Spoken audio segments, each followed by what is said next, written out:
Hello everyone, hope you guys are doing well. Welcome to the second episode of What If Goku Was Betrayed and Locked in the Null Realm for 1,000 years. Now before we get started, let me just start by saying thank you for all the support that you guys have been showing so far. Also, if you haven't yet subscribed to the channel, then please take a moment and subscribe. That being said, let's go ahead and get this episode started. Previously, we saw how Grandpriest was going back and forth on what to do with Goku after the end of Tournament of Power. After the end of Tournament of Power, the Grandpriest meets with the gods of destruction with the exception of Beerus, who still doesn't know about any of this, and during the meeting the gods of destruction ask of him to do something about Goku. During the meeting they tell the Grandpriest that Goku's naive nature is now becoming a big problem and it could very well one day cause the end of everything in existence. Now after his meeting with the gods of destruction, the Grandpriest then rethinks the whole situation and realizes how delicate the situation was at the Tournament of Power. After the realization finally hits him, he finally makes up his mind to imprison Goku in the Null Realm for good. He then later calls a meeting with the gods of destruction and the angels,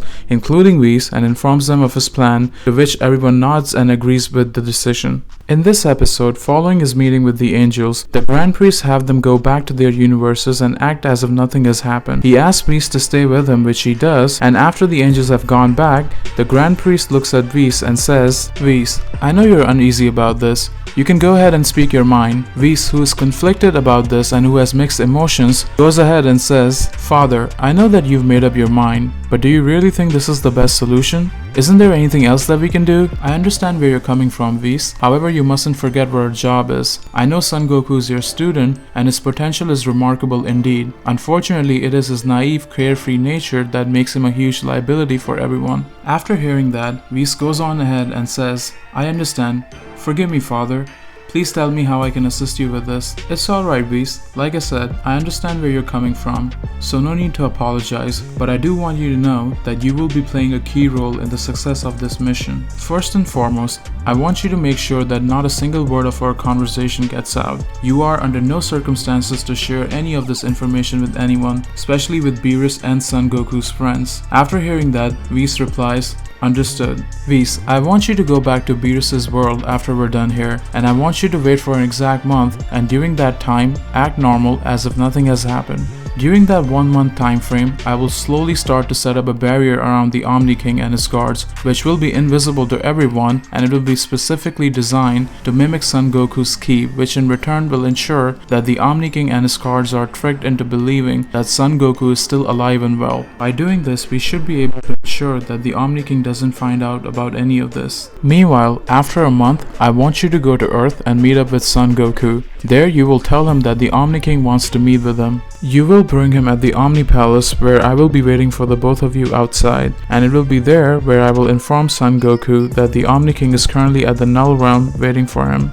We will then proceed over to the Null Realm, where we will go ahead and imprison Son Goku in a separate time space within the Null Realm."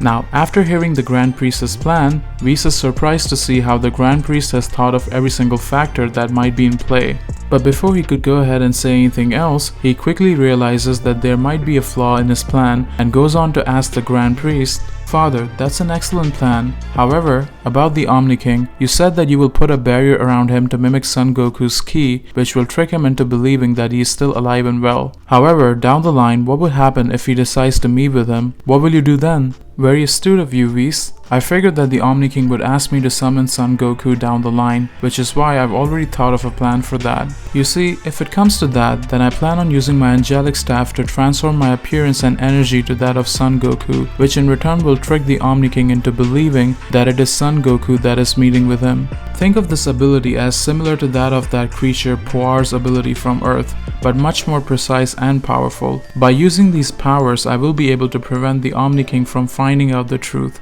Over the time, I will reduce my visits to the Omni King as Son Goku, and then eventually I will completely stop visiting him altogether, which in return will make it easier for him to forget about him."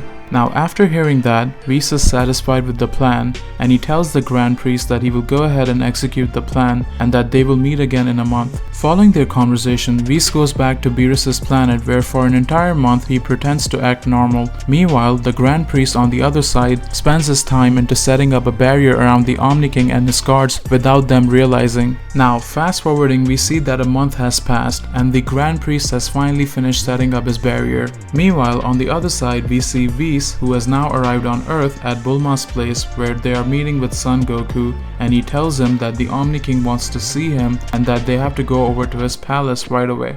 After hearing that, Goku tells him that he's currently busy training, but Whis reminds him that the Omni King doesn't like to be kept waiting and that it shouldn't take a lot of time. After hearing that, Goku agrees and they head off towards the Omni King palace, where as planned, they see the Grand Priest who is waiting for their arrival.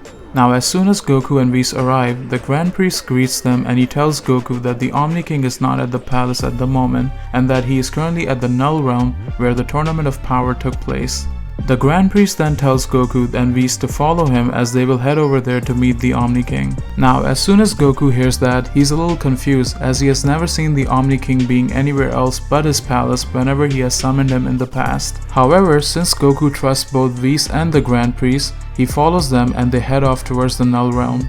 After noticing the stage, Goku out of curiosity asks the Grand Priest what happened, to which the Grand Priest replies to him and tells him that he restored the arena back to its prime condition just in case if there will be any more tournaments in the future. After hearing that, Goku begins to look around and he tries to find the Omni King, but before he could go any further, the Grand Priest stops him and tells him, "Son Goku, where is Zenny? You see, he's not here." "What do you mean?"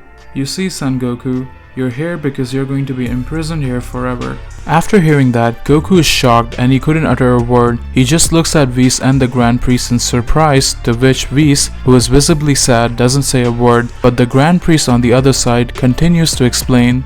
"I know you're wondering why we're doing this to you, especially since you've saved your universe dozens of times. While we know that you're a good person, Goku, and your heart is at the right place, however, we can now no longer ignore the fact that you're becoming too dangerous for all of the universes. You are too naive and too carefree in front of the Omni King, and because of your carefree nature, we ended up having the Tournament of Power. It is just like what I said during the tournament, that the Omni King could have wiped out everything in creation, and since we cannot afford to risk everything like that again, I'm afraid I have no choice but to imprison you in the Null realm forever."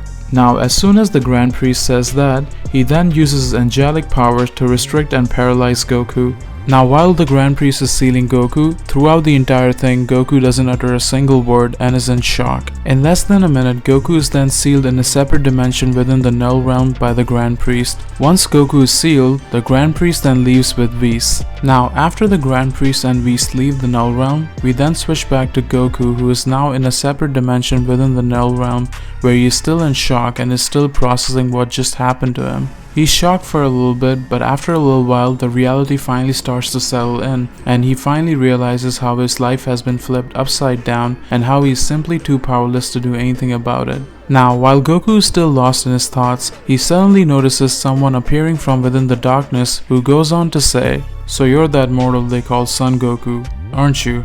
Now as soon as the stranger finishes saying that, Goku, who is still in a messed up mindset, isn't shocked to see the stranger and replies, "Yeah, and who are you?"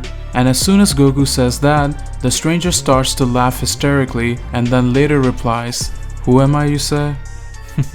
What a stupid thing to ask, but then again you're just a simple mortal, so I guess that's to be expected. Now before our stranger could continue any further, Goku, who is now dead serious, just stares at him and tells him, "Listen, I don't know if you can tell, but I'm in no mood to mess around with, so either you answer my question or get the hell out of my sight." "Oh? And what if I don't? What are you gonna do about it?" Now as soon as Goku hears that, his anger goes out of control and all of his emotions that he was dealing with from his betrayal gets the best of him. He then starts to power up and right away taps into the mastered Ultra Instinct stage right off the bat. He then launches straight towards the stranger, who is standing calm as one could be and just uses two of his fingers to knock Goku out. Now after being knocked out, Goku finally wakes up a little while later only to see that same stranger standing in front of him. And before Goku could say anything else, the stranger cuts him off and tells him, "Alright, enough. I know what you're thinking of, and trust me when I say this, even if you try 1,000 times, at your present stage the result would still remain the same. Now let's start this over again. You see, the reason why you were defeated so easily is because, My name is Zamushi. I am what you would call the god of time, and the reason why I could find you here is simply because I've been trapped here just like you. Now, as soon as he says that, we then end the second chapter of What If Goku Was Betrayed and Locked in the Null Realm for 1,000 years.